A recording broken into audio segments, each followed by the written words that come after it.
This is the Danger Close podcast, Beyond the Books with me, Jack Carr.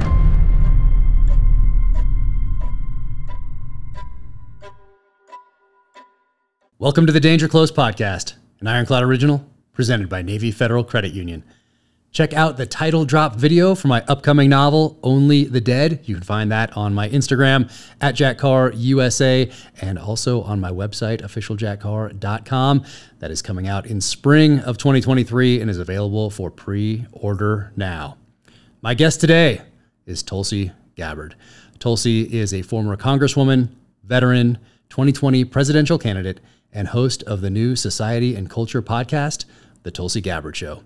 You can follow her on Twitter and Instagram at Tulsi Gabbard. And now, without further ado, here's Tulsi. Tulsi! Here we are. This is awesome. This is crazy. So you are my first sit-down guest in the new studio. I'm so happy to be here. Timing, everything works out right as it's supposed to. Yeah.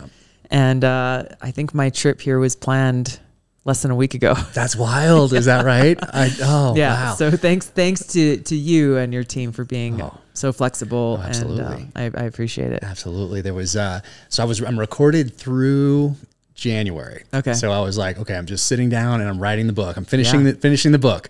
And then I found out we connected, you're coming through. I'm like, oh, and halt. And, so you're like the only person I would stop for. And thank you for taking the time. Oh my gosh. And it's a great excuse to finally get to hang out too. Yeah. You know, that's the most, that's the reason I really like the podcast is because it's an excuse to put the phones down and just get to hang out for a little bit. But you're the first person that's in studio. And of course, from Hawaii, it's snowing outside. Right, exactly. It's like freezing, a little cold in here. We haven't quite figured out, because this is the first snow with the new podcast studio. So, and then. Oh, it's beautiful. It's absolutely beautiful in here. You wouldn't think looking from the outside what you got going on, but I love it. I love the setup and just how you've designed it. It's perfect. Thank you. Yeah, I wanted it to be a working space and not just a set. A fake studio exactly, set. 100%. Exactly. So I can come in here and write. We can come in here and pour some whiskeys and hang out, and then have a little patio outside, start a little fire, and so I wanted it to be a usable space. And I think we definitely did that. It took a bit of work, but finally there. Yeah. And my first guest on the podcast was Katie Pavlich, and that was in March of 2021. I think we did that. Wow. Okay. And so she was the first guest, and you were the first guest in the studio. She is amazing, and you guys got to hang out recently. We did. We did. It's funny because we've have so many mutual friends who keep on bringing up like each other's name to each other. I've met her briefly in passing at a dinner, probably earlier this year, but literally it was just a quick hello, and other things were happening. But the funny thing was, I was in Hawaii, going in, getting a gun from our local FFL. Oh, I want to talk to you about that. And the shop is called Young Guns, and I was talking with the owner and his wife, and we were having a great conversation about everything that's going on in the country and in Hawaii and everything else. And he's like, "Oh, Tulsi, you know, you really got to get to know Katie Pavlich." Nice. And he's talking about her show and just they're big fans of hers. And I was like, funny you should mention that. We're actually planning on getting together soon. So it was great. A few weeks ago, we had a chance to sit down and have breakfast and got to catch up and talk a little bit. Yeah, that's great. And I'm so glad that you guys are both the first guest and first guest in here. It's super cool. And I let her know that you were going to be here. And so we were texting about that the other night. But yeah, thanks for coming all the way up here. I do wish it was a little warmer. It's all good. We have to work on that, especially coming from Hawaii. What that's was it like? That's why I brought my winter jacket. You did. I was right over there. Yeah, cool. Yeah, nice. You know, Utah company right here. Yeah, wonderful company, great values. I had a chance to visit them during my presidential campaign when I came through here a couple of years ago, and it's just great to see people who live their values. Yeah. You know, it's so often, obviously, in politics and with politicians. But even just in our society in general, you know, people talk about virtue signaling and all this other stuff. It's just so nice to see, you know, like a great American business, sat down with the owner, and, you know, he has very strong views about governance and the role of government should be limited in our society and so on. Anyway, just again, takes great care of his employees and great American business here. Yeah, right down the road. I think I'm wearing their pants right now. Yeah. They reached out. I posted something. I tagged them in something. Next thing I know, about a big box of cool stuff arrived. That's which nice. which is very cool. Very cool. That happens every now and again. Yeah.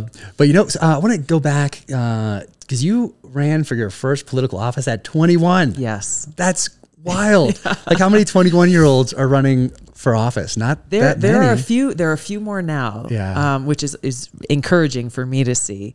I met, I forget where I was, but met a city council member who was like, 22, and it's great to see more young people just getting involved and engaged in the process.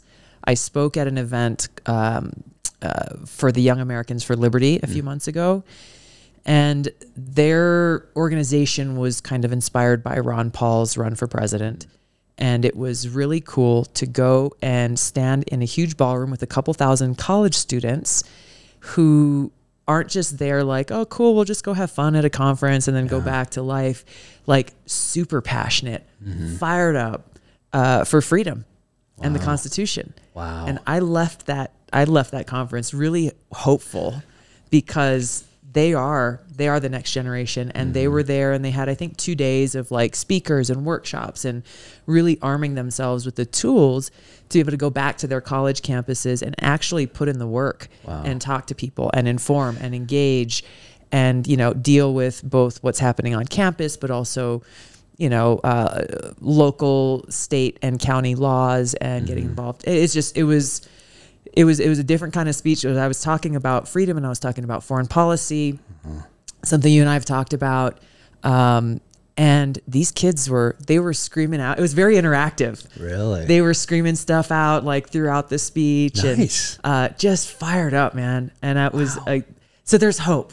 I love that you are hopeful. Hope. I love that you are hopeful. That's one of the things I admire so much about you, is that you're talking about these serious issues, obviously, but you do so with this hope and optimism. And I try to be hopeful, especially publicly, but it's hard. It's tough. It's hard. And if all you're exposed to is what you're seeing on Twitter or what you're seeing on cable news, and kind of just the vitriol and the rhetoric and the hatred and just all of the things, if that's all you see from the outside, it's nothing but darkness. Yeah. I'm grateful to have had the experience both throughout my presidential campaign, but even since, over this last year, in the post-COVID, when we're actually able to start getting together again, my hope comes from the spirit of the American people. Yeah. And it's not just one small pocket of group of people here or there in certain parts of the country. There are people who are not buying into, party power and the team thing. Like, yeah, obviously that's there. But I believe that most people in this country really love our country and are really concerned about the direction that we're headed, and want to do something about it, but might not know how or what to do. But just that recognition of the problem and recognition of, our founders very deliberately choosing we the people as those first three words, they were speaking to us, every one of us. And so there is hope. There is hope. But our future depends on our willingness as individuals, as Americans, to step up and take ownership and take responsibility for what that future looks like. Yeah, and that's tough if all you do is look at Twitter and see cancel culture popping up all that stuff, and that's your vision, because it's very loud. Yeah, it's there's a lot of voices there that are loud and oftentimes not very nice, not very thoughtful. And I can generous. See how you just once again, I try. You want me to keep that at arm's length. That it is so negative, and you get to it's kind of like you can decide. Well, 30 years ago, you could decide who you're physically going to spend time with. Today, a lot of times that is now in the palm of your hand, and you get to choose who you're going to spend time with. And a lot of those people that are on these platforms are just negative, and it's and it's easy to let that poison seep in. Yeah. It's tough. So I try to remain hopeful, but I love that you are optimistic about things, because oftentimes I think that if there was a boat headed for the new world, that I would just get on it with my family and off we would go into the unknown and make a life for ourselves out of the wilderness. But that doesn't exist anymore. No. This is the last hope in this country for those freedoms, to preserve those freedoms and pass them on for the next generation. Because really, we're not making these decisions for us today. It's for the next generation. Exactly. So we're the inheritors of that. And, that's why I like taking my daughter to Pearl Harbor, to Normandy. And she has this appreciation for all that was sacrificed. This last June, she was standing on the beach at Normandy with a guy who was like first out of his landing craft. And he's 100 years old. We're in an old Jeep, and she's sitting there with him, and he's telling her what it was like to run through the water and then run up to these cliffs. And she has this appreciation because they sacrificed so much so that now she can make her own decisions. But if you just kind of read that, it's important to read that, obviously, and I'm a huge proponent of history and having a foundation and understanding where these rights came from, why they exist, rather than just, oh, they do exist, but maybe times have changed, but understanding where they came from. Exactly. And so you have an appreciation for those generations before us and what they sacrificed so that we could now be in this little booth to vote, because it makes a difference for that next generation. So that appreciation part, I think, is so important. But I think just on that point, I think this is one of the biggest problems with our education, our public education system as a whole, is that foundational understanding of history, where we come from, how we got here, basic civics. It just isn't. It either isn't being taught, or it isn't being taught accurately, or given the level of importance that it deserves, to the point now where there are kids who I've met who don't really know or remember what happened on 9/11. When September 11th comes around, it's like, oh wait, what is today about? When that anniversary comes around, and being in Hawaii, there are kids who come through and they're like, Pearl Harbor? Like, they don't know what Pearl Harbor means or the significance of the place. And what to speak of, like, how government works and why it's important to be involved in this system. And so that's what's so maddening, when we know that somewhere around half of kids graduate from high school functionally illiterate. And you look at the kinds of things that the teachers union and the departments of education are placing an emphasis on in, teaching highly inappropriate, graphic sexual content to kids in elementary school and middle school. This whole gender ideology and all of this stuff that's really, these are things that belong in the home, parents to impart to their kids, not for teachers in the education system and the government to, it's not even about teaching. There is an active effort to push this on our kids. And again, what about the basics? People talk about how are we competitive in the global economy and how are we setting our kids up for success to be prosperous in whatever profession they choose, but our country and our society is failing them at the most basic level when it comes to education. Yeah, what a confusing time to be a kid. Yeah. Our 17-year-old, she caught the tail end of the confusion part here, but our youngest one, who's 12, like, he's growing up in that. So now it takes an extra effort on the home front to discuss things that you would never have had to discuss 20 years ago, because there wasn't any debate about a couple things back then. Right. But what a confusing time to be a kid. I think about that. My wife and I think about that all the time. Like, gosh, I feel so bad, but we can't get caught like talking about that. Like, even when we think they're in their room, because they're listening all the time. So I don't want that to add to that confusion by talking about it in the wrong way. It's kind of like when COVID hit, you have an opportunity to either instill in your kids a sense of what it means to be a good citizen and be prepared, and what your responsibilities are as a citizen, or you could scare the heck out of them, having a hushed conversation in the kitchen, in the living room. I'm so worried about my job, especially at the beginning of COVID, where are we going to get our next meal? I'm so, all these things that are just worrisome, or you could be that example that was prepared. Or if you weren't,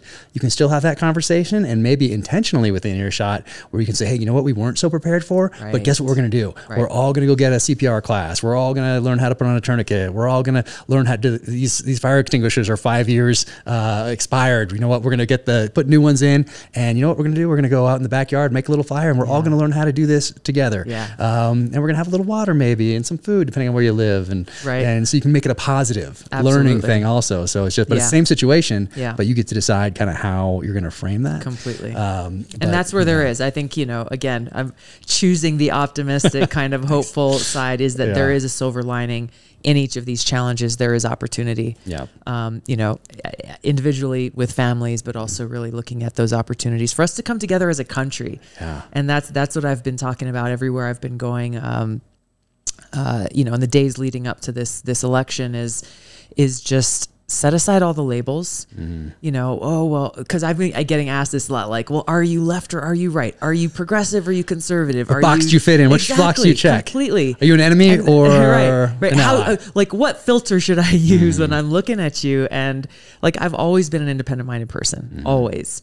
I've never been, you know, I was a vice chair of the Democratic National Party for a few years, something that I was asked to do within, gosh, probably 2 weeks of being sworn in as a member of Congress. Really? I was, this was right around the time that President Obama's second inauguration was happening. And I was sitting in the backseat of a car going from one event to the next one evening, got a call saying, hey, what would your answer be if you were asked to serve as vice chair of the DNC? I was like, what does a vice chair of the DNC do? Hold on, let me Google this. What do you want from, like, what are you really asking of me?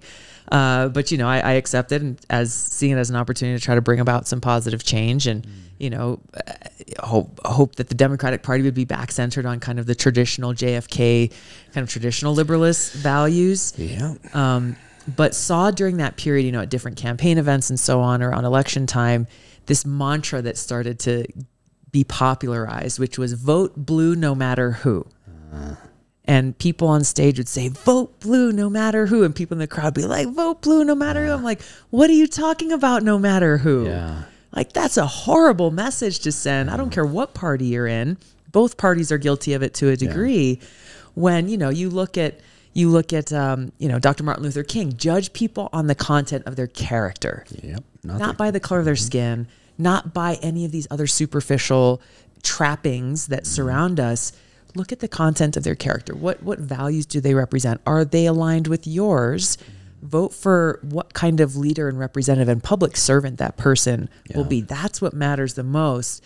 And that's where in kind of the sorry state of our politics, where in the midst of the divisiveness, we have an opportunity to get back to the basics as people, say, well, who are we really? If our freedoms are under attack, and they are, if we're concerned about parents' rights being taken away by the government, if we're concerned about safety and rising crime in our communities, all these different things that are very real concerns that don't just affect Democrats or Republicans, but that affect families and people everywhere. Let's get back to the basics and recognize our connection, our bond as the American people together. And then we can treat each other with respect, recognize, like, I might have a different idea of how to reduce crime than you would. Fine, cool, let's talk about it. And I might have some good ideas, you might have some good ideas. We end up coming up with something that actually helps us move the ball forward. Yeah, it's interesting how I was thinking about this. I jotted down some notes that I haven't even looked at yet because I know we're not going to get to like any of them. But how infrequently these days that politicians that 20 years ago would have talked about JFK in almost every speech, or Martin Luther King in like every speech, they would have started or ended with a quote. Rarely anymore. Which says a lot, and especially if you go back and look at some of those speeches where there was one the other day I saw, and a few years ago I looked up this like the presidential physical fitness thing, and like JFK standards that they had in the early 60s, and it's pretty serious. Really? You know, it's pretty serious. Yeah, they were not messing around back then. And then what it is today, like, and some of the things that they said about being in shape. I mean, it's all good, great stuff. Yeah. But today it would be offensive for sure. But I noticed that rarely do you see politicians on the left, and there's a difference between the left and classical liberalism. Very much so. And it's so sad that we've lost essentially that classical liberal that you could be, you could be proud to be. You could stand up for free speech, even if it was horrible and you disagreed with it. But that classical liberal would stand up for it. Today, that leftist, which is different. That's why it's so important to understand these terms, and precision in language reflects precision in thought, and you can't interchange them, although people do. But the leftist side that's the censorship side. I'd say this is dangerous. This is hurtful, harmful, whatever you're going to use in order to censor or pressure private companies to censor. It's definitely not the classical liberal that a lot of us grew up with in 60s, 70s, 80s, 90s even. That seems to be either gone or suppressed. And I don't know which. Maybe a bit of both. I think there's a new, well, definitely those who are in control of the Democrat Party today, it's lost. It's lost. I don't know what they label themselves. I don't even know if they would use the term liberal anymore. Because it's not, when you look back at that traditional definition, it's 100% the opposite of it. And as you said, they are trying to silence people who really are representing, the Democrats of my father and grandfather's era. And that frankly is what's so dangerous. I've lived through this and experienced exactly, the tactics that they use and how it's not, there's no space for you to say, well, okay, we'll agree to disagree. That was, when I was 21 and I ran for office, my family wasn't like politically affiliated, like you will be a Democrat because of this or that in the family. And so I really looked at, what do the two parties stand for? And this was back in 2002 in Hawaii. I looked at Hawaii's history, and I won't get into it in all the detail, but basically the Democratic Party came into power in Hawaii because the Republican Party had ruled since the days of it being a territory. And it was for very wealthy Republican landowners who essentially became the government. And there were a lot of immigrant plantation workers, a lot of local plantation workers who were essentially indentured slaves. Yeah, treated horribly. Horribly. And it was the ILWU, and the birth of the Democrat Party in Hawaii was centered around, this is no way to treat our neighbors, our brothers and sisters, our friends. And so they fought for them. And it was a Democrat Party that stood for those traditional liberal values of individual freedom, of a government of by and for the people, of, the rights, treating people with respect and with dignity and honor. And a big tent party that welcomed people from all different backgrounds, all different walks of life, not saying you have to be, walking in lockstep as a monolithic entity. And today's Democratic Party could not be more different from that. There is no room for dissent. There is no room for anyone who's got a different view on one issue or another. There is no room for anyone. It's gotten to a point where there's like these fanatical ideologues are in control. If you are not, you can even say like, okay, fine, I agree. But if you're not out there marching the picket line with the bullhorn, waving the flag, wearing the pink pussy hat and the women's march and all of it, if you're not doing all of those things, you're not good enough. Because you're not a true believer. It's scary, exactly. It's scary. Nuts. It is. It is scary. It is. And then so you take how they're working with big tech to try to censor and silence people.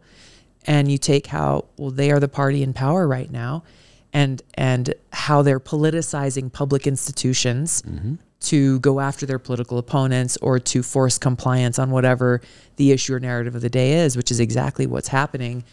I mean, this is where you get into, you see how it has taken a turn towards these kind of increasingly authoritarian policies, or moving in that direction, which directly, it undermines the foundation of this country.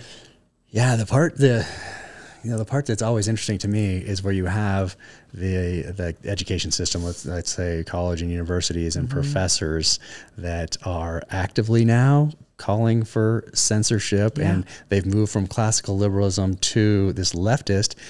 But I mean, these people are surrounded by books and libraries full of history where they can go and crack open any of these dictatorships that are leftist, and what do they do first, and how do they do it, and who do they eventually come for? Yeah. They're coming for you eventually. Yeah. And it's so short-sighted. It is. I just can't see how that they don't just take an afternoon and go to the library and, you know, look at some of these places. Look at Cuba. Look at some of these places and just kind of go through that and maybe take a breath and think about where you are and what you stand for, and then realize that, when they come for you, who's going to be standing up for you? Yeah, exactly. You know?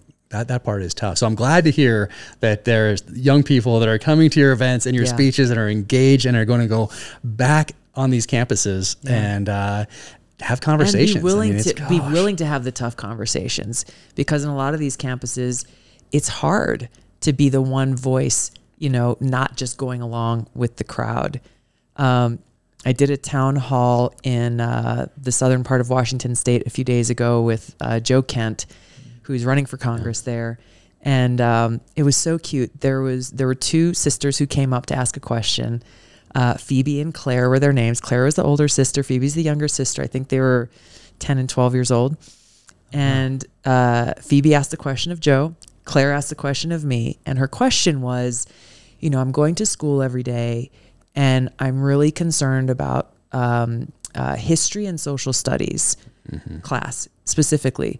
Because talking about history, everything is like according to the book. But once you start talking about present day society, she said, this is where things start to just get really messy and uncomfortable and weird. Her question for me was, how do I find the courage to speak up in class? And I thought it was such a great question and amazing coming from this 12-year-old girl. And she said that when she thinks about speaking up, or when she does, she's always answered back with like, well, yeah, but what about this? Or yeah, but what about that? And so we just had a great dialogue, and she's an introvert. I'm an introvert growing up, and there were a lot of similarities. But what I just shared with her, I was like, Claire, do your research, do your homework, so that when they say, yeah, but, you have an answer and you can say, yeah, and here's why, or here's what's happening. And know that whatever fears and insecurities that you have about standing up and speaking out, knowing that, you know, you might have somebody else coming out for you, know that there are definitely other kids in your class who feel exactly the same way that you do, who are also scared to speak up, and that when you speak up, you give them courage and inspire them. And I was inspired by her. Yeah, that's fantastic. Just asking great. The question. Age, 5th grade or whatever they're 5th grade, 6th exactly. grade. And I know there were a ton of adults in that room of like 200 people listening, also feeling the same way at work or you know, at family gatherings, being afraid to be that one voice to be like, hey guys, that doesn't make sense. Oh, and that's what we need more of. Like the whole, that's the dangerous consequence of this whole culture of cancel culture, and, you know, fomenting fear of anyone who dares to step out of line or say anything that's different from what the mainstream on TV is. But when you think about and you look at our history, like, that's the beauty, even of our founding fathers, how vigorous they were in their disagreements with each other. Yeah, that was serious. It's serious. But that makes us better and stronger in exercising our own freedom of speech. Yeah. I mean, there's so much there. So, gosh, when you talk about that on college campuses, and these kids in, let's say, 6th grade, 7th grade, 8th grade, they're seeing the news, and maybe they're seeing on social media, oh, wait a sec, why did this person, they went to speak at UC Berkeley, and there was protests outside, and there was violence, and this person couldn't even speak. And that's our, wow, okay. So I think that when that started happening, and I might get this a little off, but it's semi-close, let's say 2008, 2009, 2010, when people started getting shouted down at these college campuses and weren't even allowed. It wasn't just protests outside as you walk in and give your speech and have a debate and then go off to the next one. There's violence, there's broken windows, there's chaos being thrown, it's all insane, kinds of stuff, and you can't even do it. And so, but what they saw, what the lesson was for a lot of those people, I think, that were in college at the time, was that, hey, throwing these temper tantrums and having this violence works. Because guess what? The person couldn't speak. And then what did the university do? In most cases, they essentially sided with the people that made it impossible for that speaker to get up there and have that debate. And so those people who are, let's say, 19, 20, 21, now, guess what? They're in their 30s. And guess what worked for them back then? And now where are they in these different corporations? Exactly. So I think a lot of that filtered up, and obviously it continues today. So now you have this kind of wave of people who really see what worked for them back then, and now it's just natural. It's just a part of them. They don't even understand the history of our country, of the Constitution, of our Bill of Rights. They just know that, hey, throwing this temper tantrum and breaking windows and shouting people down worked. Guess what? It's going to work in this corporation too, now that I'm in middle management. And eventually I'll work my way up. And it's that's scary. where leadership comes in, right? Yeah. I mean, if those college campuses had stood up for those classical liberal ideas of freedom of speech, have this debate, marketplace of ideas. Letting the speakers say their piece. But they didn't, for the most part. No. They didn't have the courage to And do even that. now, right, we're seeing it, I think, in different, in corporate culture. And I think we're seeing play out in real time, CEOs and leaders of these corporations who are exercising real leadership and not responding to the childlike temper tantrums, and others who are cowering in fear and immediately just bending, like bowing to the pressure of one or two or a few people. It doesn't work long term. It's not going to work for you long term. No. Maybe a little short term game on Twitter, and people will, will quiet down for a second. But guess what? Long term, it's not working. And then what's also interesting is where today people study the Constitution. Let's going back in the memory banks. Let's say we actually read it and studied it. Let's say in junior high or something, like one time, or maybe in high school, whatever. One time. That's the basis for everything, and you're hitting it once with maybe a teacher who is not going to do it in a way that incorporates history and other founding documents and relevance, all of that. And I was talking to a guy who in Vietnam, went to boot camp during Vietnam, and they studied the Constitution in boot camp in the Army in the 60s. And guess what we didn't study? And guess what I bet they don't study today? Constitution. We didn't when I went through basic training. Yet you're swearing this oath to protect and defend and uphold and defend. And you're not even reading the document first. Yeah.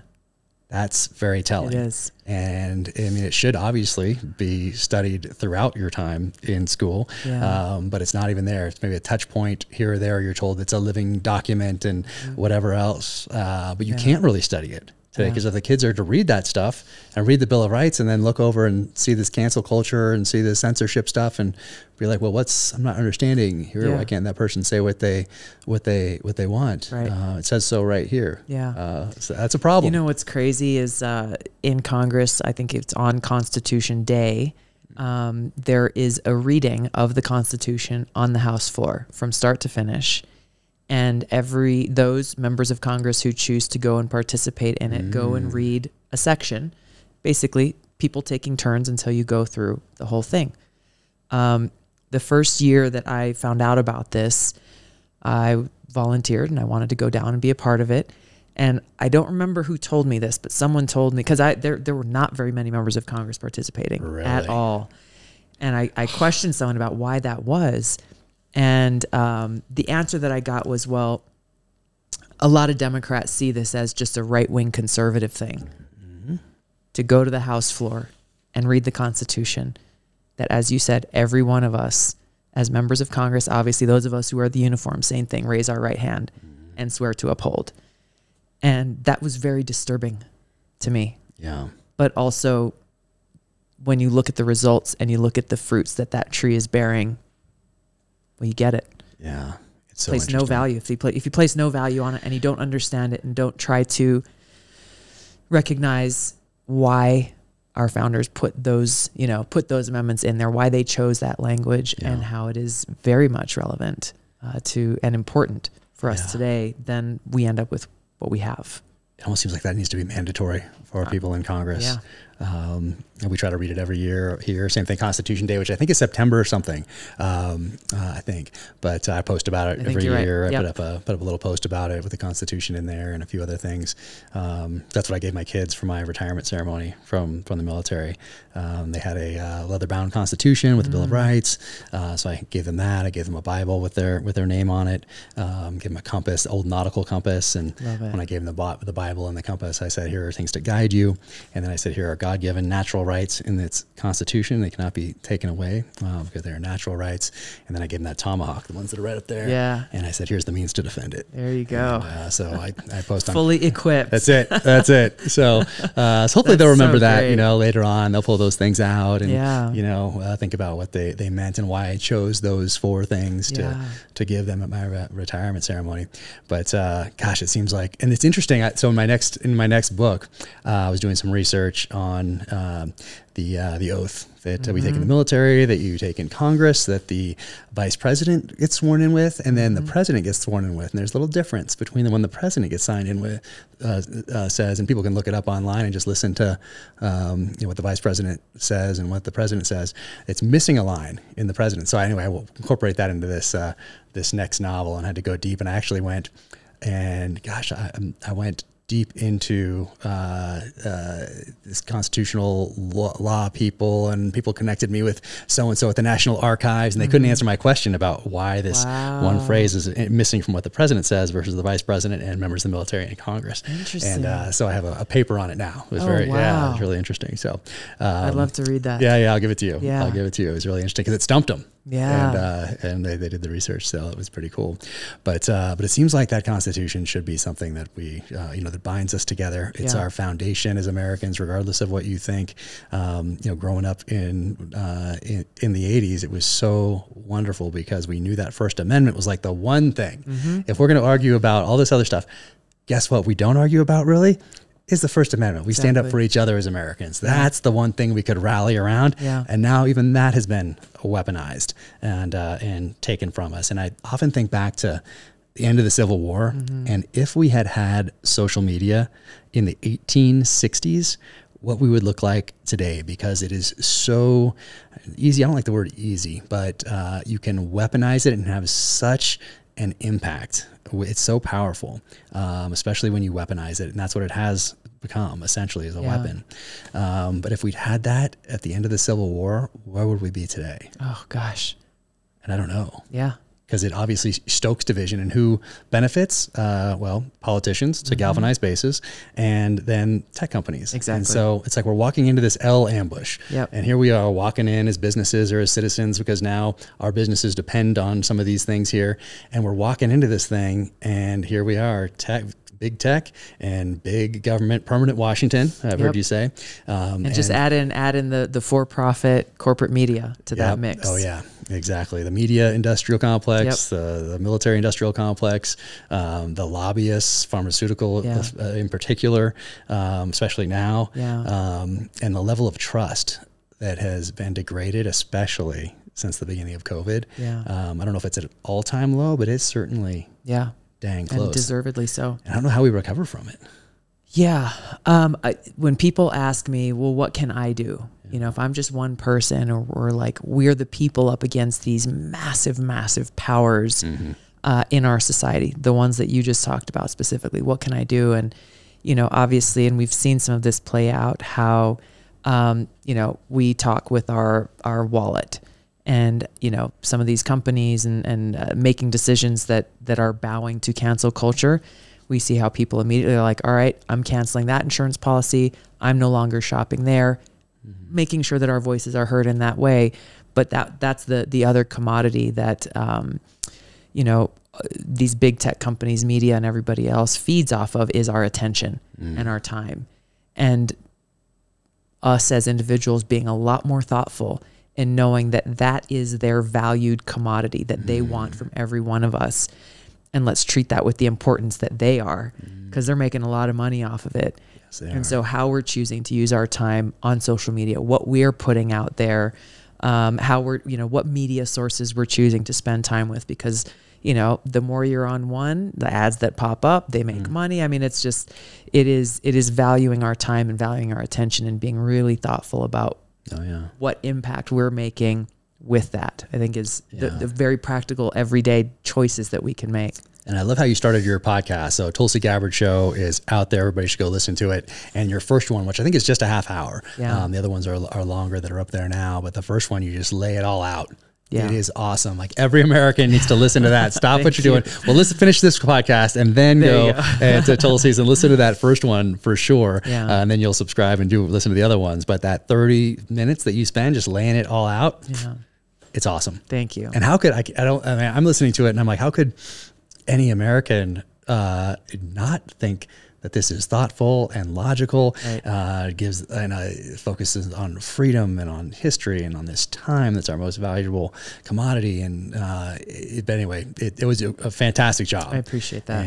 And you came out strong on the Second Amendment. Yes, that was awesome. Yes, I loved it. And you talked about the gun store you went to in Hawaii. Yeah, because a lot of people I think Hawaii is like you can't even. It is very restrictive. Yeah. It takes a while to go through the process from point of purchase to being able to actually take your firearm home. And that was the environment that I grew up in. So didn't have the kinds of exposure to firearms that that you may have had growing up or that others have had. You know, my dad took me to the range a couple of times and shot a pistol, and then, you know, the first time I had a rifle in my hands was when I went to basic training at Fort Jackson, South Carolina. And, you know, I don't know what it was like for you, but for us going through, you know, you get a little bit of time, but only enough time to learn how to zero your rifle and then qualify. And as soon as you qualified, like, that's it. There's no more time exactly in the training calendar to actually get really familiar and comfortable. And so, you know, I think like a lot of people in this country who didn't grow up, with firearms being a part of life and culture and family and, you know, everything else, when we see these kinds of really tragic mass shootings, or we see the kinds of horrific acts of violence that involve firearms in our society, I think the natural compassionate response is, well, how do we prevent these things from happening? And so I think I, like a lot of people, thought, okay, well, if there are some, you know, the word that's used is, well, if there's some common sense restrictions we can do that can kind of try to prevent or minimize these types of things from happening, then why not? Like, why wouldn't we do that? And not understanding, you know, fully the slippery slope argument or, you know, very directly the, you know, why our founders carefully chose the words that they used for the Second Amendment, specifically as a check on a tyrannical government. It is our ultimate veto over tyranny. Exactly. Which is why they want to take it away so with such effort. And so for me, I mean, I have gone through a learning process in better understanding the Second Amendment, especially over these last few years, both here in the United States as well as in places like Canada, obviously with what Trudeau is doing there, banning the purchase of pistols and the things that I have always thought, like, that'll never happen. That'll never happen here. All these things, well, that'll never happen here. The government will never come and try to take your guns. I had a conversation with Congressman Steve Scalise recently, which will be on my next podcast release, specifically focused around the Second Amendment. He was a state representative, I think, in Louisiana when Hurricane Katrina hit. And when they were, law enforcement was literally going house to house, give me your guns. No warrant, no cause, no identification of anything. Give me your guns, give me your guns, give me your guns. And he led the fight at the state level to push back on that, to, you know, I don't know if they actually got people their guns back, but basically to say this is unconstitutional. So seeing the increasing authoritarian direction of our own government helped me really realize in a very present and urgent way what our founders intended with that, combined with, it was a pivotal moment that I remember. I was sitting in my backyard in Hawaii listening to a podcast that was going through the New York, the Supreme Court decision about the New York concealed carry law that just happened. And one of the statements that were in that ruling, I wish I had it in front of me. It was a very tight, powerful, succinct way of saying, you and I don't need to go and get a permit to stand on a street corner and exercise our First Amendment rights. Yep. Our government also does not have the right to limit our Second Amendment rights in the same way it does not have the right to limit our First Amendment rights. And it was just it crystallized kind of a lot for me. And it changed my view and really brought home what shall not be infringed actually means. Nice. I love it. Let me add on to this because, I've gotten a lot of commentary from people over the years, from a lot of avid Second Amendment right advocates. And I think it's important, whether it's on this issue or other issues, I think we hope that we all learn and grow as people. It's life, yeah. And to allow people space for that. Yeah, I agree. Yeah. Otherwise, why talk about anything? If you want to be a Second Amendment advocate, well, go and actually talk to people, listen to people, listen to where they're coming from. Don't just criticize and call people names.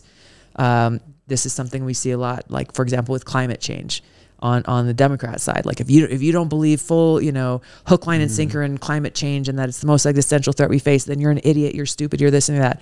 Well, we see a lot of it on the other side as well. How do you hope to better understand where people are coming from so that you can share your experiences in the hope that there is some growth on both sides if all you do is belittle people? Yeah. And I think it's just in general a good rule to have for all of us is the better we understand each other, the better we can come together, the more we can move forward together. Yeah. It's, you're just yelling at me, regardless of what you're saying. Even if I agree with you 100%, I'm turning you off. Yeah. I only have a certain amount of time on this planet. We don't know how long. Exactly. I get to choose how I'm going to spend it. I'm probably not going to let you yell at me for more than a second. Yeah. And everything you say is going to come with kind of a really negative I don't really care to hear you right now. Exactly. And it's empowered so many people because they're not afraid of, there's no consequences. There's no accountability. And you see it across society. What do we see in Afghanistan? Zero accountability for those senior, not even just Afghanistan and Iraq over the last 20 years. Really interesting. The book, The Afghanistan Papers by Craig Whitlock, Washington Post, I think they did 2 lawsuits, Freedom of Information Act lawsuits, to get these conversations that were recorded histories that the people sitting down for those histories thought was going to be classified. So it got declassified. And guess what? Those same people that are sitting in front of Congress have been proven now that they're lying to somebody. Because 180 out, what they're saying to Congress and what they're saying privately in these conversations and these histories of Iraq and Afghanistan, they're 180 out. And you can take these guys, substitute any general, any year, they sit down in front of Congress and what do they say? We just need more time. We need more funding. We are making progress. Like the one guy who didn't say that didn't toe the line 100%. And I think about 2009, 10, 11 timeframe, he was quietly let go. Relieved. Exactly. And everybody, what does that tell everyone else? Get in line. It is if you hope to have a zero career. accountability to this day. across the board. It continues today. And it wasn't always like that. George Marshall, World War II, in the lead up and during, he'd give you a chance, but if you didn't measure up, gone. And you're on to the next person. We're going to find someone who can do this job. And it was interesting when you go back and look at he had 7 attributes. I think he called them attributes of battlefield leadership. And one of those things was having common sense. And same thing with On War, Carl von Clausewitz, same thing. Common sense. We are lacking common sense, zero accountability across the board. And that goes back to the individual sitting there on social media who can say whatever they want because there's no consequences. There's no investment. The same thing. You're not investing in anything by tearing someone down. Even when you hosted Tucker and I came on Tucker, which was so awesome. That was so much fun. Thank but you people for doing that again, by the way. Mike, I don't know. People probably don't know what you went through for that. First of all, just thank you for saying yes immediately. That was the first time I've ever hosted a live show before ever in my life. And on the issue of Afghanistan, it was about the anniversary of the withdrawal, and I couldn't think of anyone I would rather have talked to for so many reasons than you. You were out on an island somewhere and literally commandeered a boat, Navy SEAL, got to a vehicle, lost reception, like had to get a van like parked just so. It was crazy. So eventually I make it to the man. side of the highway where we had reception, and we get out of this van, and it has like the sides of it are all like noise dampening. Right. So it's a little creepy. Yeah. It's a little Silence of the Lambs. And so you get in the back of this thing, and because it's all noise dampening, it's like kind of cramped. Yeah. And it's like a Sprinter van type thing, and you sit down, and then I don't know if people realize this also, a lot of the time when you're doing a primetime show, it's not like a Zoom call, and we're all used to Zoom calls where you see the person, you see their body language, and the you know, you can see are they nodding or whatever, but you're just looking into this black box essentially, and all because it was so quiet, and it was so quiet, even though there was on the freeway. So in my mind, when I did that one, I was like, we're just gonna get hit by a semi. You know, I'm thinking as I'm talking to you, I'm like, does he have his like blinkers on, emergency lights on, or are we just gonna get boom?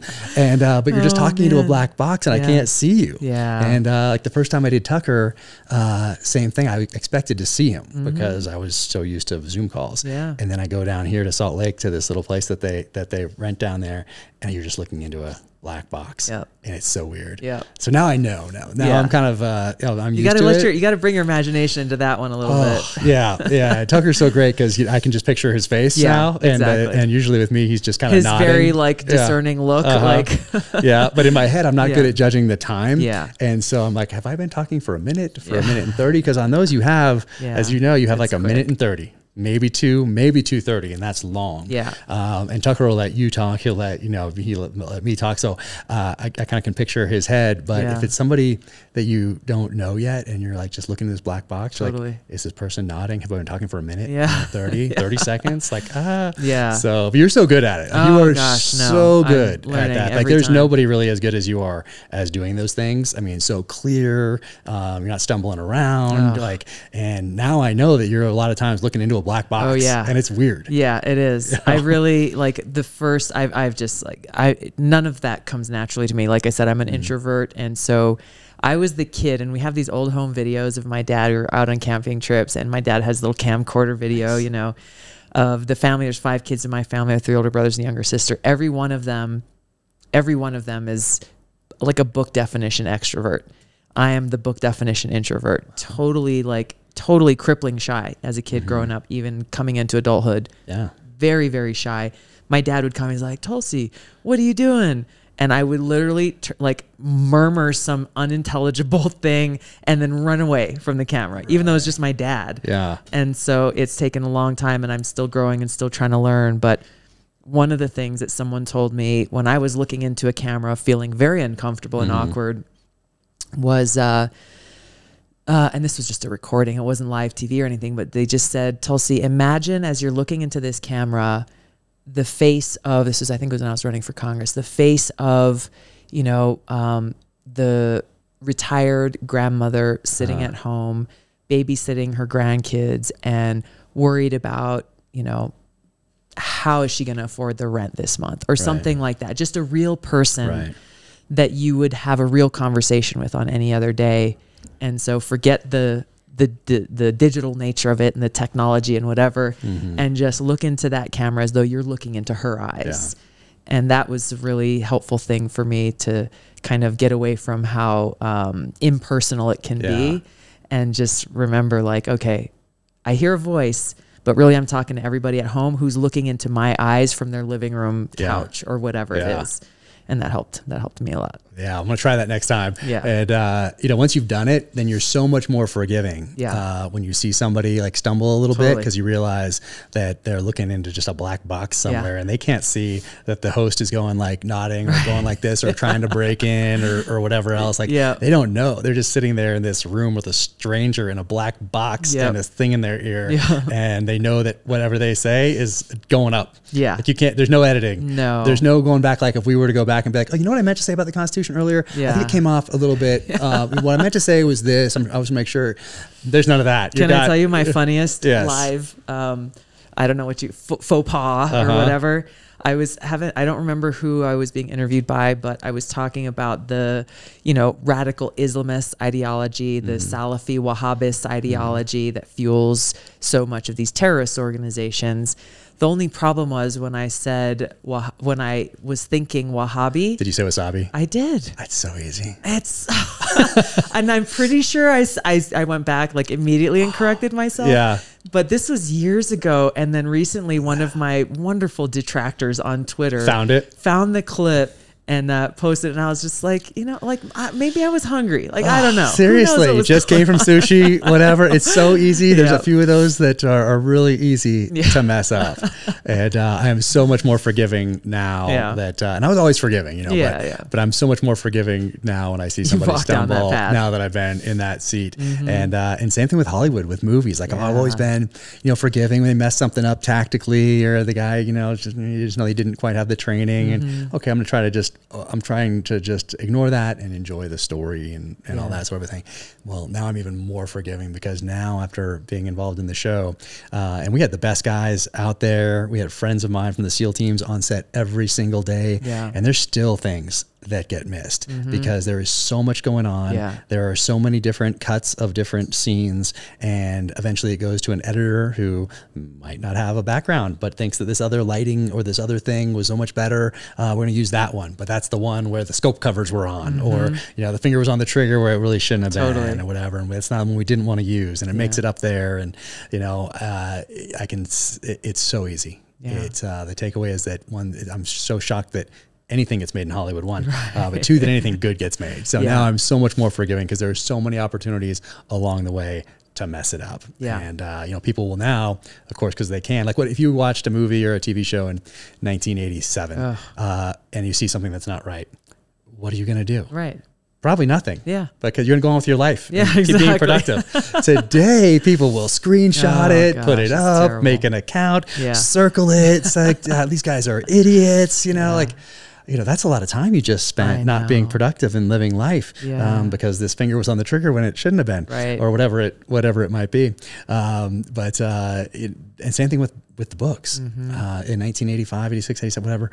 What are you going to do if you want to point out something you don't agree with in a book? Well, okay, I have to look at the binding and look at the inside title page, find the publisher, then go find that address. Then I have to write a letter. Then I have to put a stamp on it. Then I have to go mail it, and then it has to get there, go to the mail room, make it past an assistant or two, maybe up to this person's desk. Then they have to read this thing and then respond. Well, that's not happening. But today, guess what? You can do it, and there's no investment. So back then, if you really felt strongly, look at me. I'm like using my fingers like I'm using a typewriter. When it's just, it's literally just exactly. It's like boom, boom, bam, send. So there's no investment in it, and I think that's a serious problem, because when you invest in something, when you invest in this country by serving in the military or doing something that gives back, I think it makes us stronger as a whole, because now you've invested. You haven't just taken. And so many people now can just take. And it's not just entitlement programs. You can just live your life and never invest in this thing called America. But it wasn't always the case. It is, especially obviously World War I, World War II, like you had to invest. Even people that didn't serve, like you had to take the rubber tires off your car and donate them to the war effort. If you're on the West Coast or the East Coast, you had to put blackout curtains in your windows, and you had to shut those things at night so that you wouldn't get bombed, or that was a threat anyway. So you were investing in this, the war bonds. You're investing in this thing where there were very real consequences to a loss. And now we're on this perpetual war footing. And as I've heard you discuss before, we get off of 20 years of war with a disastrous withdrawal that you couldn't have done in a more dangerous way by putting our troops in harm's way if you'd even tried. If you'd come to those generals and said, come up with a plan that is the worst plan you can possibly come up with in order to get us out of here, this is the plan that it would have been. And once again, zero accountability. And a lot of finger pointing. Well, it wasn't us. It was the State Department. What are you talking about? You are the Secretary of Defense. You are the Chief of Staff of, the Army. You are the Chairman of the Joint Chiefs of Staff. And I did not run for re-election to Congress in 2020 because I felt that, you know, my goal has never been an office or a job. It has been, where can I make the most impact? Congress was getting the House of Representatives was getting so dysfunctional at that time. I felt I had maximized my ability to make an impact and that I could do more elsewhere. To the only day that I regretted that and wished that I was back there sitting as a member of the Armed Services Committee was when Secretary Austin and those generals were sitting before the committee and recognizing that there were many members of Congress who didn't even know what questions to ask. They were not holding these people's feet to the fire. Congress's job is to exercise oversight over the executive branch, not to pat them on the back and make them feel good. Yes, respect service, respect those who wear the uniform. These guys are in charge. Members of Congress are elected to hold them accountable, to get the tough questions answered on behalf of our men and women in uniform, on behalf of the American people. And I was watching from home, and I was just incredibly frustrated how the answers that the members of Congress were getting, many of them were non-answers. Many of them were just like, wasn't our fault. None of them were saying, we're sorry, here's where we screwed up, and actually holding themselves accountable. And what a horrible message it sends to our men and women in uniform that these are the guys that are in charge of us. Really?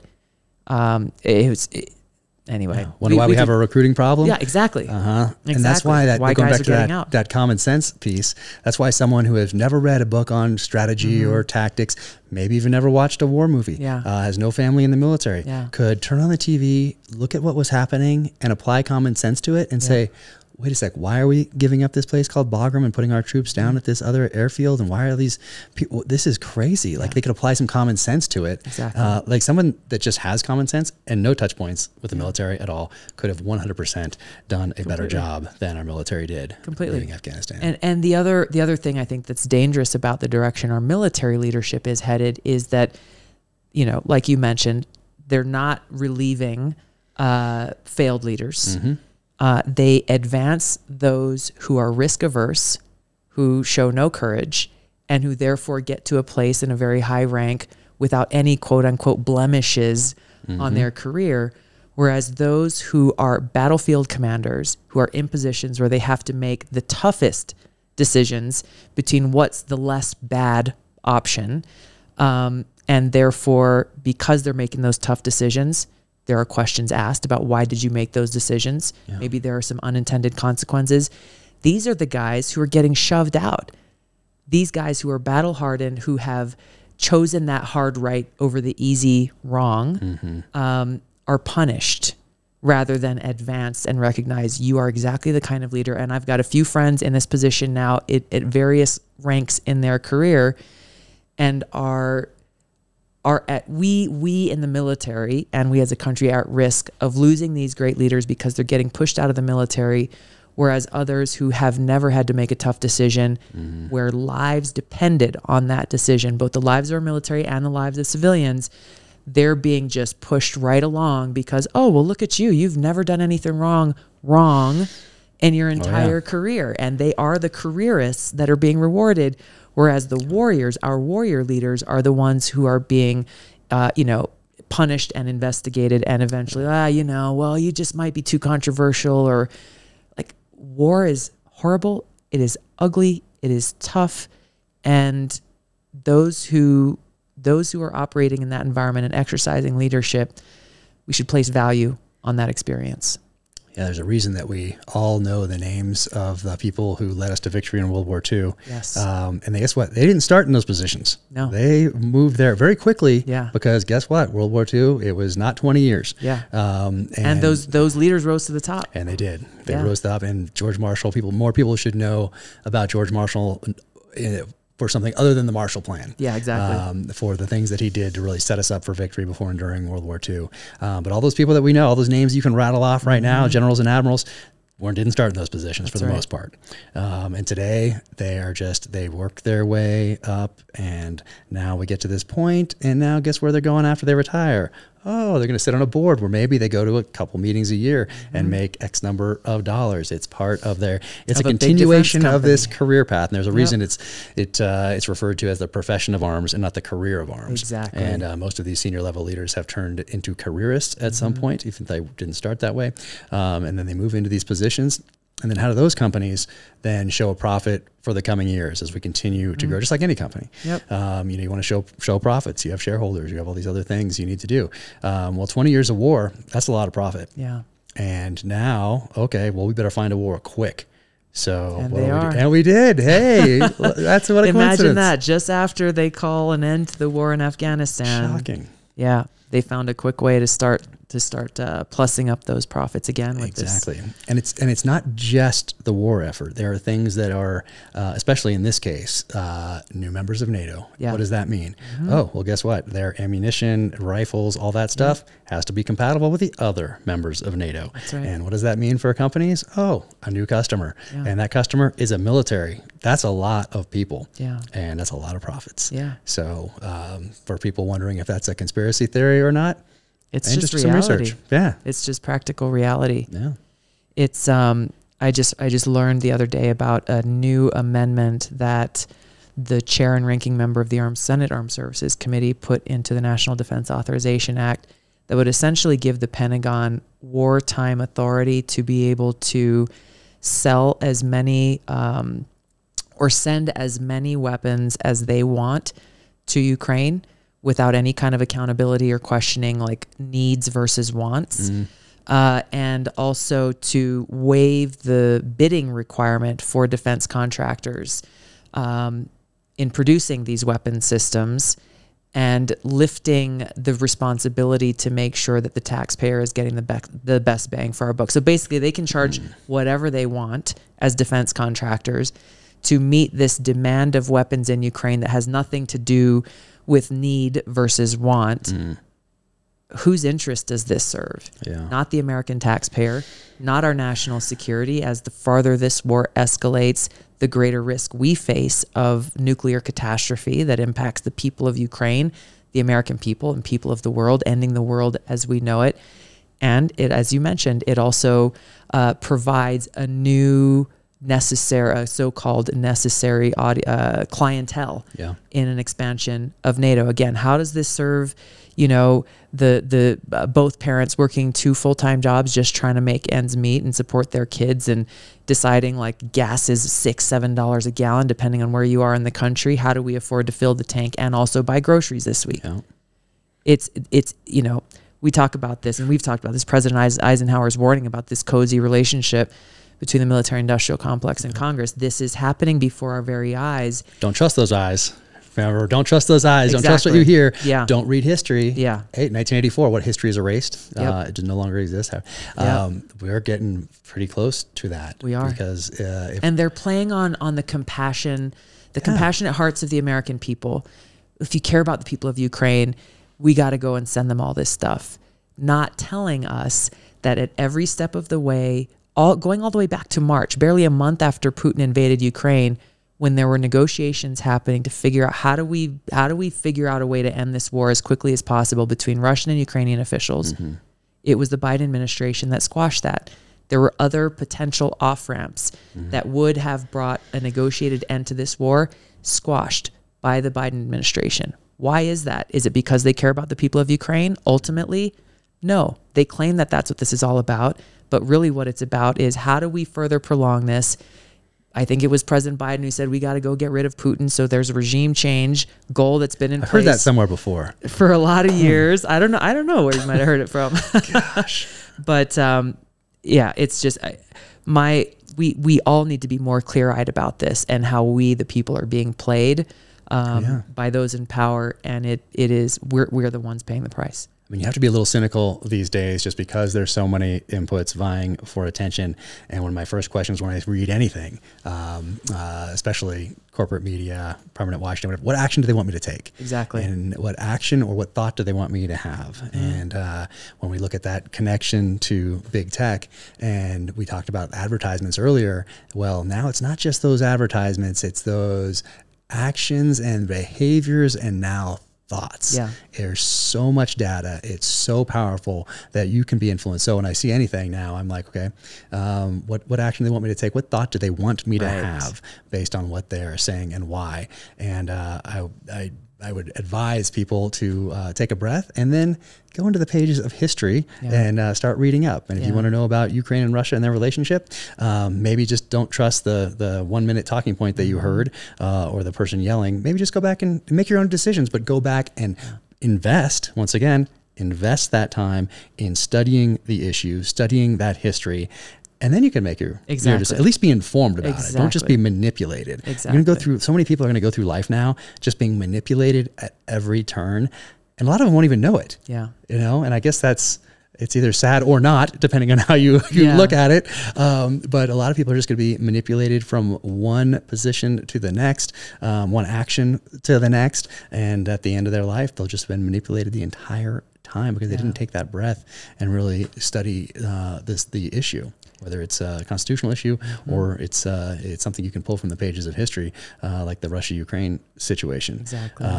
But there's a lot of money to be made. That is for sure. And that's, I guess, what's awful. But they give me a lot to work with in the novels. I was just going to say. So this is I am a huge fan of your books. Oh, you're awesome. Huge fan of your books. Obviously, absolutely love the Terminalist series, but. I don't know if I told you this, but I grew up reading. Like, we weren't really allowed to watch TV as kids because my parents are like, you should be reading books instead of watching TV. And so we did. My sister and I, we were those kids who, like, my parents had to tell us, you're not allowed to bring your book to the dinner table. You're going to sit there and have a conversation. But we read everything. And I still love to read, but it gets a little harder when I'm on the road all the time to carry books around. So I moved to a lot of audiobooks. But last year I was deployed and I was training up to go to a military school that required a lot of running. All I had access to was a treadmill. I hate treadmills. They're boring, and I run like a half a mile, and I'm just like, my gosh, please just take me now. And so I had to find something really interesting to capture my attention and distract me from the running. I had not read or listened to nonfiction in years. I mean, I'm sorry, fiction. Like, everything I had read was like leadership books or history books or all these other things. I had not touched a fiction book in years. And so I found your book and started at the beginning, and I was absolutely hooked. And just like one after the other, it was phenomenal. And it accomplished the mission of getting me through my running, first of all. But what I loved so much about it, other than the obvious, like, you're a great writer and you bring the reader into the experience, but how you both talked about in your forwards and intros a lot of the things that we're talking about now, and how much weight it carries given your personal lived experience, but also how you brought that reality in so many ways into your books collectively, and how that thread continued all the way throughout, talking about the Constitution, talking about the military-industrial complex, talking about corrupt politicians in Washington. And there were so many elements in there at different times that really hit home for me, given my background, my lived experience, both in politics and the military. And I was blown away. I was blown away because that's the difference between reading your average thriller novel and reading your series of books, is that it is grounded in reality, and that yes, it's fiction, but there's so many really important, valuable lessons and food for thought for any reader to walk away with and really look at what's happening in our lives now. What's happening with those who are in power now? How is it affecting us? What are the things that we should be keeping an eye out for? Thank you. I really appreciate that, because it's what I loved about books growing up, and I've been a reader my whole life too. But even if it was just one sentence that made me go, ooh, I need to look into that later. Really, or, truly. Ooh, this author knows a lot more about this. And this sentence was written for me. A lot of people are going to skip over this, but I'm not. And so I do that with mine, and I try to weave history in, try to, at wherever I can, kind of weave in an education in maybe hunting and conservation in a couple of the books. So someone thinks they're grabbing a spy thriller from the shelf, but also they're learning a little about conservation and and that sort of a thing. obviously with our kids in schools, it's been happening for years. It's just my little way of kind of weaving that into popular culture. Definitely. And people notice it and appreciate it, and that's really cool. And I've always done an author's note at the beginning, but with The Devil's Hand, so book 4, I started doing a preface at the beginning in all of them. But I started doing an author's note because I started getting so many questions from people about, hey, was this real? Is this true? Is this not? And so at the end now, I write an author's note to let the reader know what was true and what wasn't after they just invested this time essentially with me. And I really appreciate when people do that because they're not going to get that time back. And that's why, whether it's a social media post, even if it's just one sentence, that sentence on Instagram gets as much thought as a sentence in the book, because I know someone has trusted me with their time and they're never getting it back. And that's how you started your podcast too. One of your first lines as you start that podcast in that half-hour first episode that we talked about is you talk about time and appreciating people's time and that they've chosen to spend that time with you. So you got to add something of value. Exactly. That's what I always go back to. And it's not just the book. It is every social media post. I want to add value to people's lives because they have trusted me with that time and they're never getting it back. So it's something I take very seriously. But at the end of the books now in the author's note, I talk about what was real, what wasn't, and that sort of thing. And it's fun for me to do that as well. And then I can point people in that direction also if they're asking me a question as more and more of those questions come in. But in that book in particular, my premise I started with, and it was before COVID that I started writing it, was what has the enemy learned by watching us on the field of battle for the last 20 years-ish? And so that's what I started with. And I was thinking, of course, tactically, and I'm thinking terrorism, and I'm thinking all these things. They have 20 years to study us. And when I say enemy, I mean North Korea, Russia, China, Iran, super empowered individuals, terrorist organizations. And but then as I'm writing it, COVID hits. And I think, well, I'm in the enemy's shoes right now. What are they learning from our response? And then a summer of civil unrest happens. And I'm like, ooh, what are they learning from this? They're certainly taking lessons, and we are readily providing them with a lot of opportunities to incorporate those lessons into their future battle plans. And the horrible part of it was that I came to the conclusion that if I was one of our enemies right now, I might not do too much. I might just sit back and watch, maybe stoke it here and there every now and again, which I can do through social media now. I mean, I don't have to go and bribe or blackmail a reporter at the New York Times.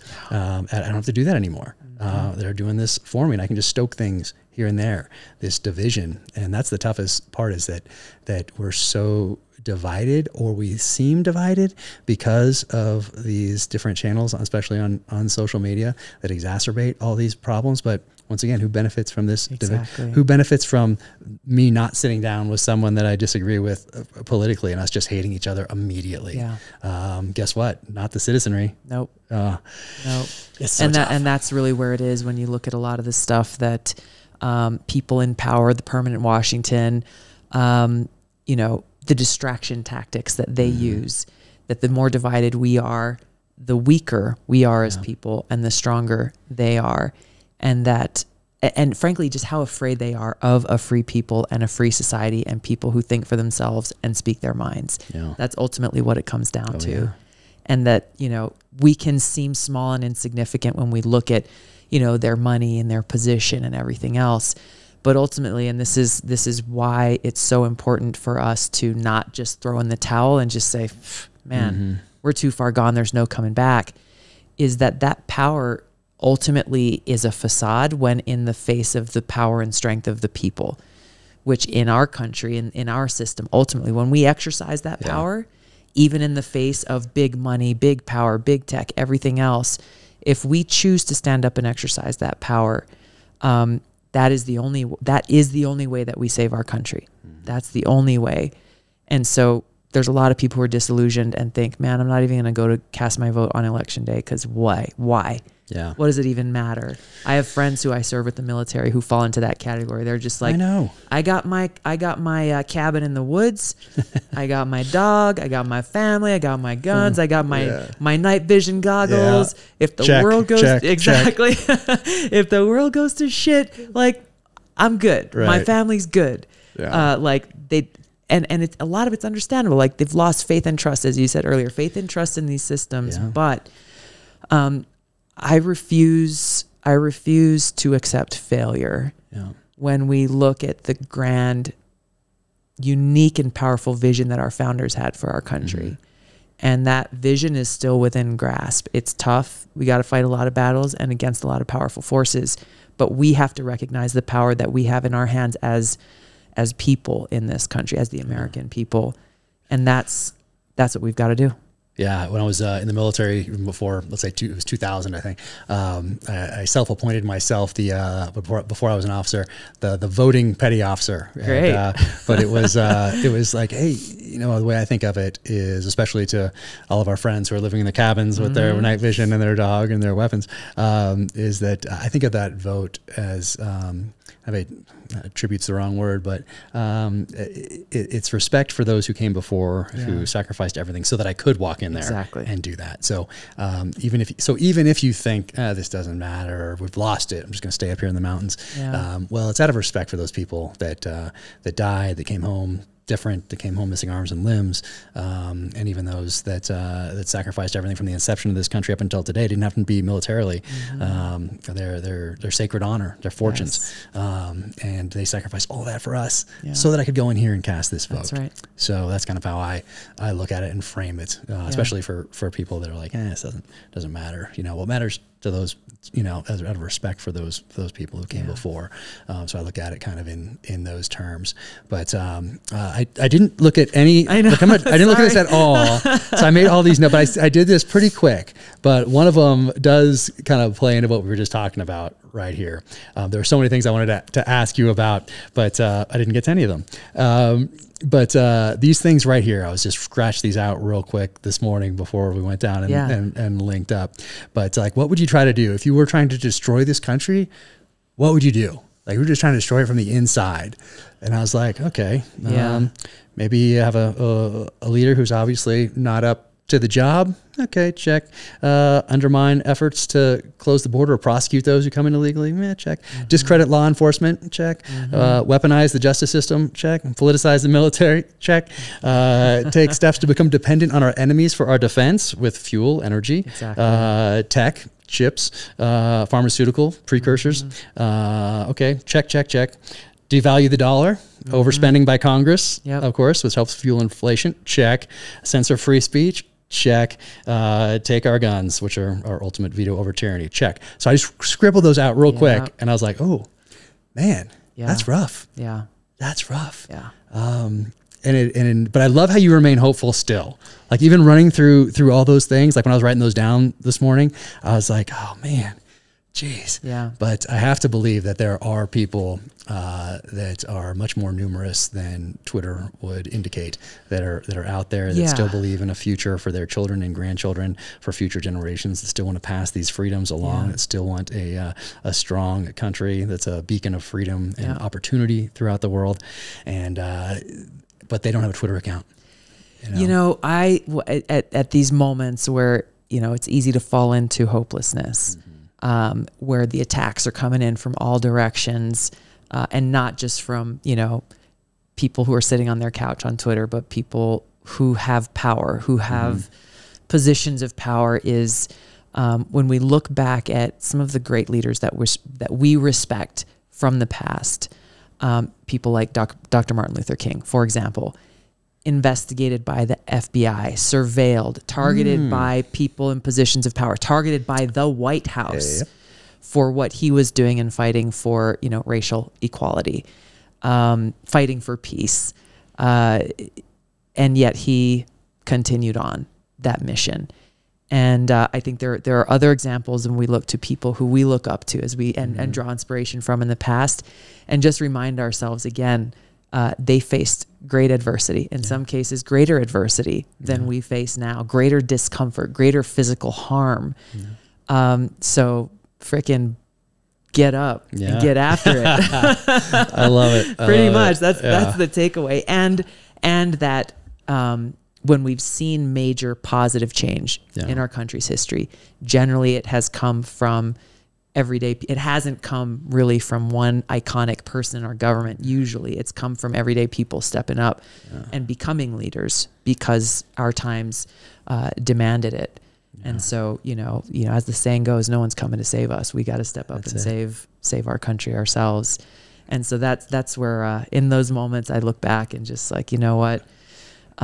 Failure is not an option. Failure is not an option. There is nowhere we can go. There's nowhere else. There's nowhere else to create a new America. Seriously, there's nowhere else to go. We got to stand and fight. Yeah. But it's interesting, and I don't mean to be a downer, but when you look back, we see a lot of that change in the past was to give us freedoms. True. Was to interpret these Bill of Rights like women's right to vote. It was to give us, not to take those freedoms away. And now we're taking these freedoms away. Like I think there has been a fundamental shift, and you can't point to it exactly. I'm exploring it in this next novel, actually. Good. Once again, the landscape has given me a lot to work with. Your last one was really scary with like the big intel, cyber.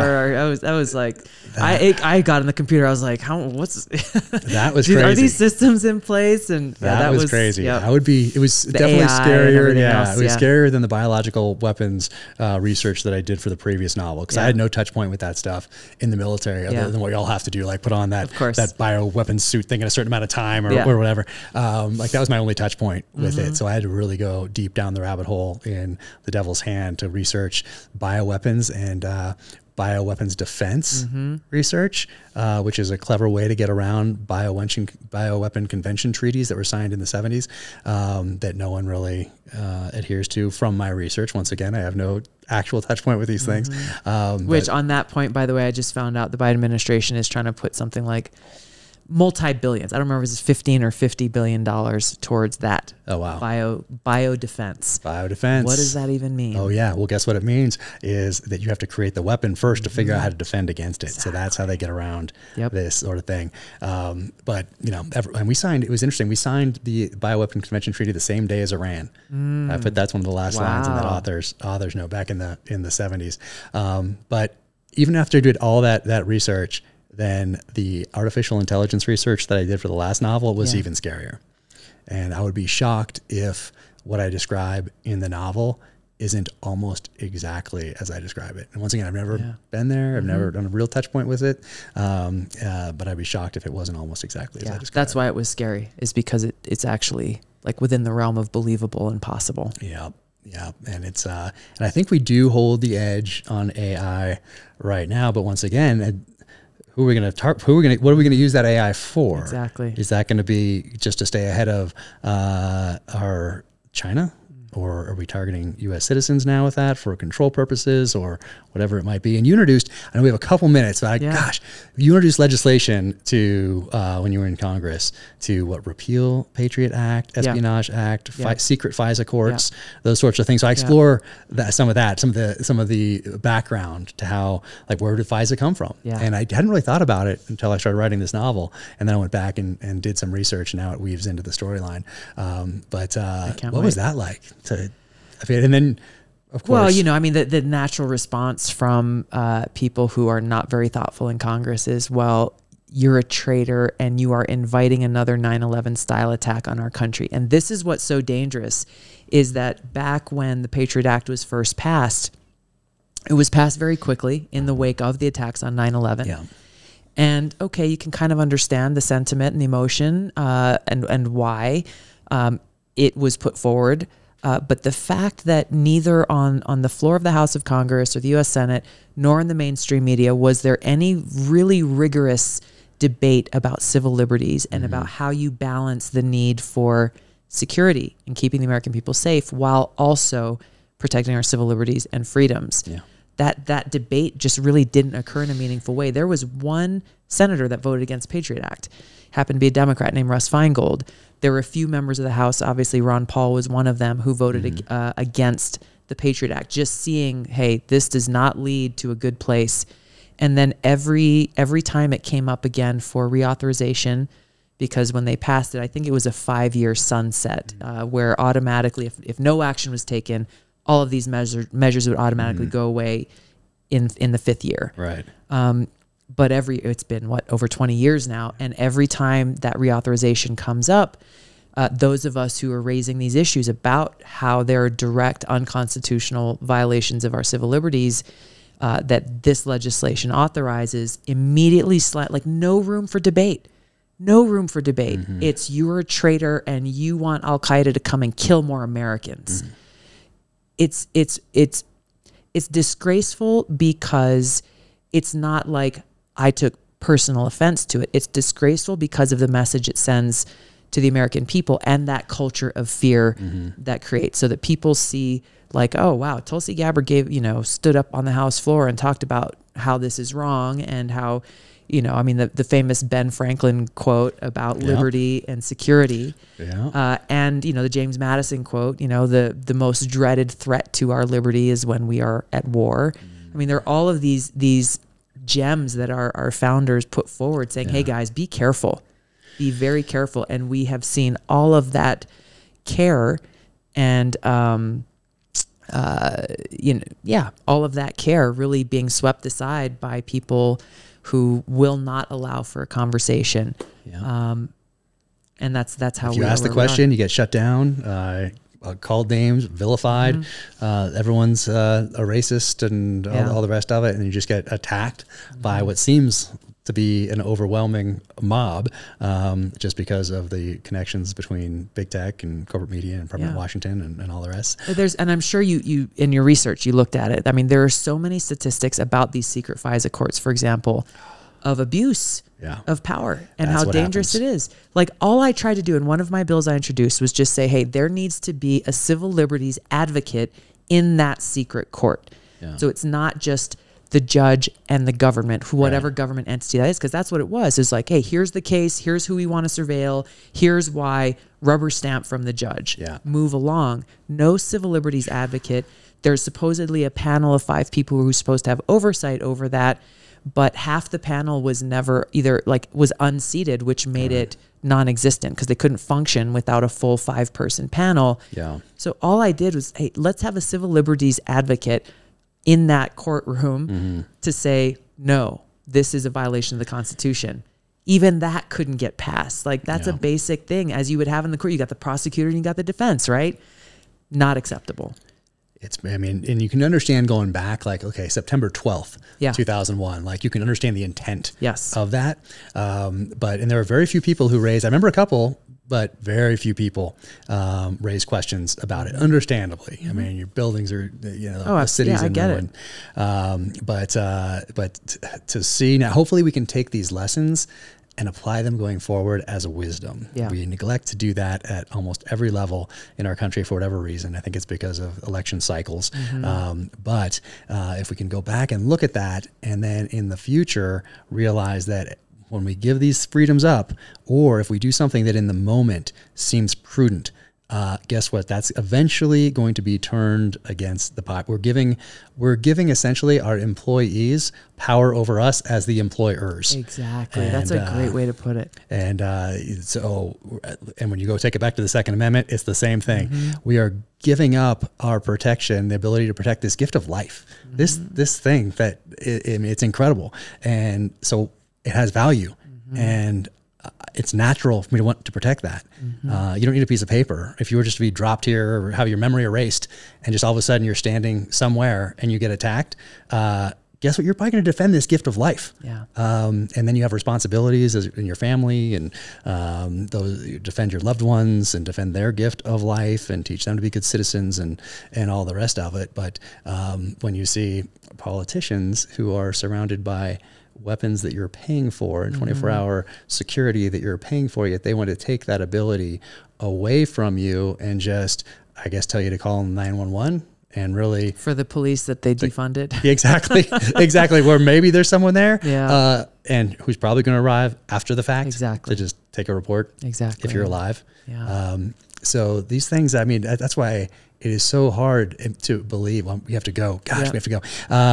That we have been so brainwashed as a country to think that it is okay to give up protection of that gift of life to an entity that can't get your mail to you on time or can't find your address. Like, it is unconscionable that people still stand up there and want to take that right away from us and take active measures to do that while they're surrounded by people with the very weapons that they're trying to take from you.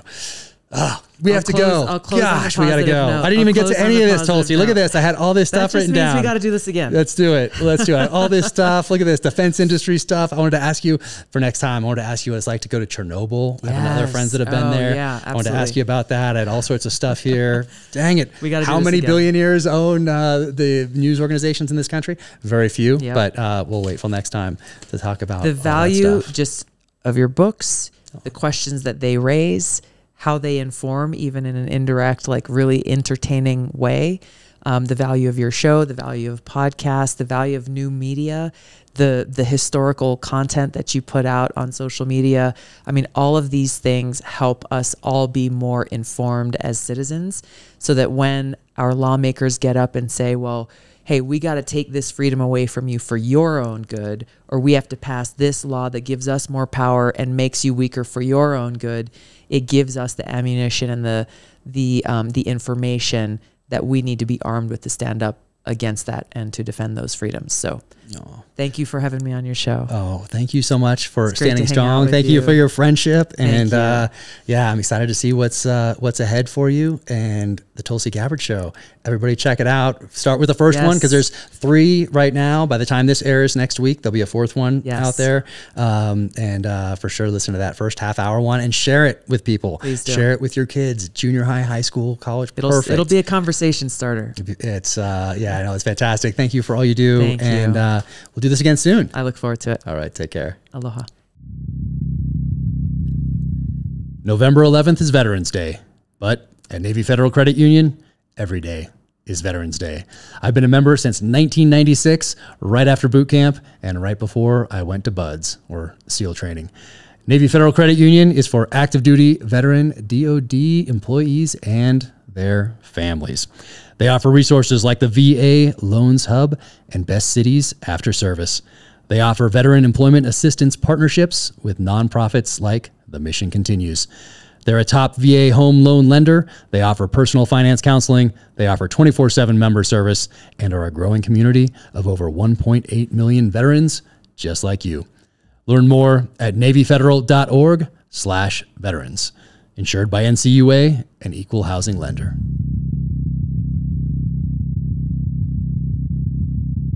Today's gear segment is sponsored by Zero Foxtrot. Zero Foxtrot provides unique products that reflect the old school vintage military lifestyle. I've actually been following these guys for a while. Love what they're doing. Have a bunch of other shirts and coffee mugs downstairs from the last few years. Just love it when guys get out and absolutely crush it. Zero Foxtrot is veteran founded and is a proud supporter of our nation's defenders, veterans, and first responders. Actually wearing this shirt, look at that, Canoe Club USA. What does that mean? I think you're gonna have to look it up in your web browser, the Google machine. Canoe Club USA, awesome shirts out there. They have limited edition ones that drop every now and again that are super cool. So definitely go to zerofoxtrot.com. And right now, we have an exclusive code for listeners of Danger Close. Use code JC at checkout for 20% off your order. Very cool. Remember, you can gear up with Zero Foxtrot and use code JC at checkout for 20% off your order. Just go to zerofoxtrot.com/JC and remember to use code JC for 20% off at checkout, or just click the link in the description. Once again, that offer code is JC. Gear up with Zero Foxtrot and use code JC for 20% off. Awesome. Definitely do that and check out all they have going on. Follow them on the social channels. They have some great things out there. They do some history posts every now and again that are really cool and very well thought out. Definitely check out zerofoxtrot.com for all the stuff. They have Zippo lighters in there. They have these mugs right here. What does that say? Drink coffee, stack bodies, stay zero. Love this. And then this one right here, this is cool. This might be a limited edition one, I'm not sure. But for St. Patrick's Day, lack fear, not beer. Look at that. Boom. Love it. Awesome. So that's what they look like right there. Zero Foxtrot. And you get a little of that action right there. That's a sticker. But check out their t-shirts, mugs right here. Whiskey glasses. These are some of my favorites right there. Look at that. Oh, yeah. Solid. So check them out for sure. zerofoxtrot.com/JC for 20% off. I want to thank my friends at Black Rifle Coffee for sponsoring the Danger Close podcast.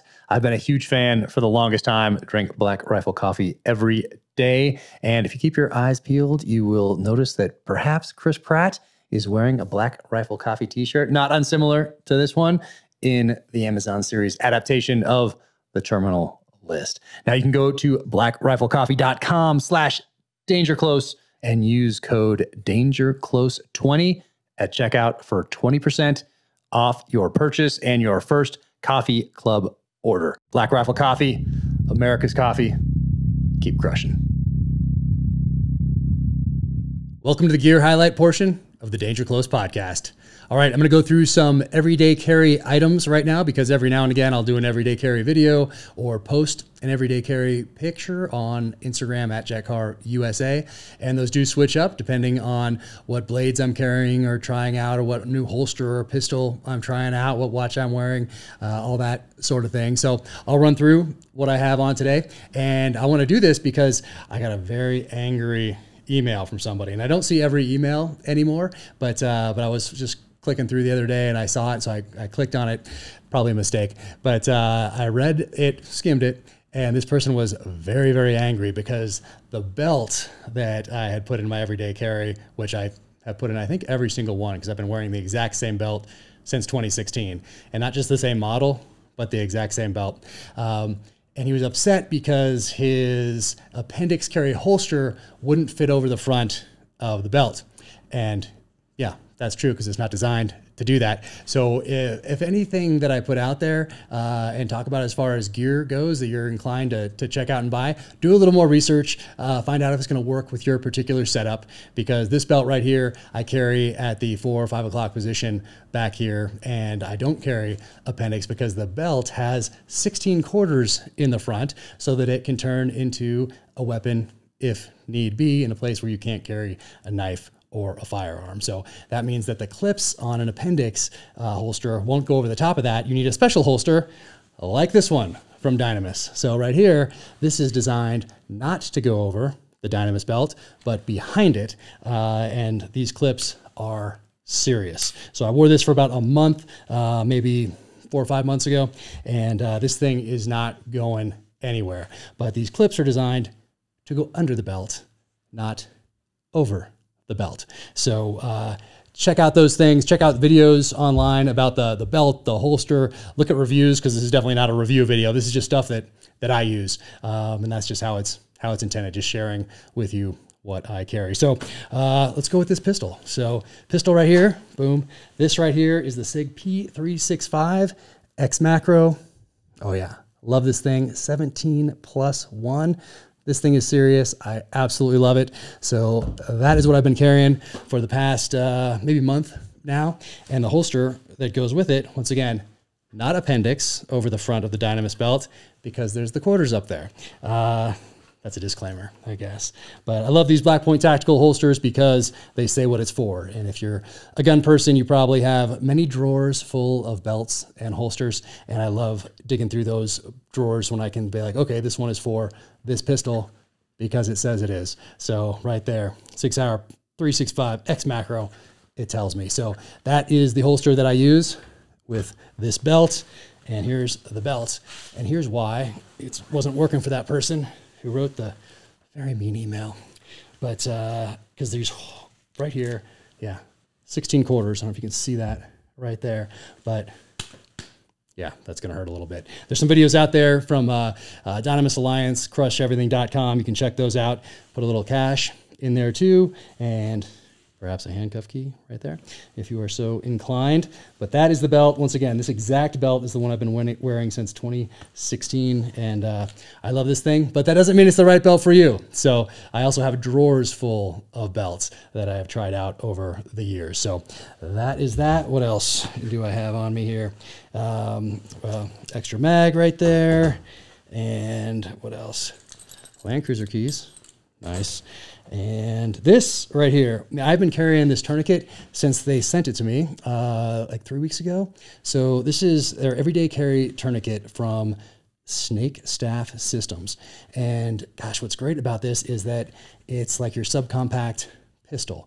Very easy to carry. I carry it every day in my pocket now. Absolutely love this thing. I pulled it out, tried it on each arm, one-handed, each leg, one-handed. It works, but I love what they say on their video, which is to think of it as your subcompact pistol. So I still have my cat tourniquets, which are in my backpack, all over the house, in all the vehicles. But for me, I know a lot of people do carry those every day, and that's fantastic. But for me, once again, I've been carrying this thing every day since I got it, and I absolutely love it because I do carry it. And I'm gonna get a ton more of these and give them to family and friends. So this thing is awesome. So check them out. Once again, Snake Staff Systems. What else is on me right here? A little light. And so my deal with the light is that for sure, I don't always carry the light, but if I have a pistol that has a light on it, this one doesn't, but if I do, then I for sure carry an extra light so that I'm not tempted to cover something with my pistol to light it up that doesn't need to be covered by that muzzle. So I'll grab it if I'm going out the door. Sometimes things are crazy with kids, dogs barking, insanity, and I don't always carry it. But if I have a pistol that has a light on it, weapons mounted light, then I always carry this. That's just the rule for me. Once again, doesn't have to be for you. And this is from Streamlight right here. And yeah, I bought a bunch of these and just have them scattered about because they're fairly inexpensive. So if you lose it, you're not going to really, you're not going to break the bank with these guys. Okay, what else? And little blade right here. So this one is the folder that I carry, and I carry this one for opening boxes, cutting rope, whatever else, because the other one that I carry right here is just for fighting. And I know that this one is sharp. This one, a couple days ago, I might have opened 100 boxes with it, and maybe it needs some sharpening, but you know what? It's not the end of the world if my life depends on it because I have the sharp one right here. And once again, that's just what I do. Doesn't mean you have to do it. And so the one that I carry for fighting right here, bam, right there. So that's Dynamis blade. Yep, love this thing. It feels so good in my hand. And yeah, right there, crusheverything.com, Dynamis, awesome right there, made by Winkler Knives. What else? Phone, yep. And wallet. Cross Tomahawk's wallet. Yep. That is available at officialjackcarr.com on the shop button. What else do I have? I think that is pretty much everything right there. So yeah, once again, that belt right there with all the quarters in the front. If you have an appendix carry holster that goes over the belt, then that's probably not the one for you. But once again, check out those videos, check out Dom's videos. There's a bunch of them online you can check out to find out what's going to work for you. But you're going to probably have to do a little trial and error. That's just how it goes. What else? Right here, just talked to Tulsi Gabbard quite a bit about the Constitution, and this one right here is a nice kind of leather-bound copy, hardcover, and I gave a copy of each one to each one of my kids at my retirement ceremony from the military. And as I just pulled this out, I'm really glad it says "Made in the USA" right here and not "Made in China." So, "Made in the USA." Highly recommend that you pick these up, give them to your family, give them to kids, and it just shows that it's more important than other things maybe that you can just look up online. Even though obviously the Constitution is online and the Bill of Rights is online, just having a copy like this that you have an attachment to that's physical, I think it just makes a difference. So anyway, this one right here is always close at hand and was a gift to all my kids at my retirement ceremony. What else here? Oh, that everyday carry, obviously. The Gators, these are the Deltas. I wore the Raptors from 1997 or 98 all the way up until just a few weeks ago. And then I tried out these new Raptors or try these new Deltas. And I think these are the ones for me going forward. Every 20, 25 years, I might switch up models of Gators. So that's that. Oh, and that person that wrote that very nasty email was also quite upset about the Winkler Tomahawks.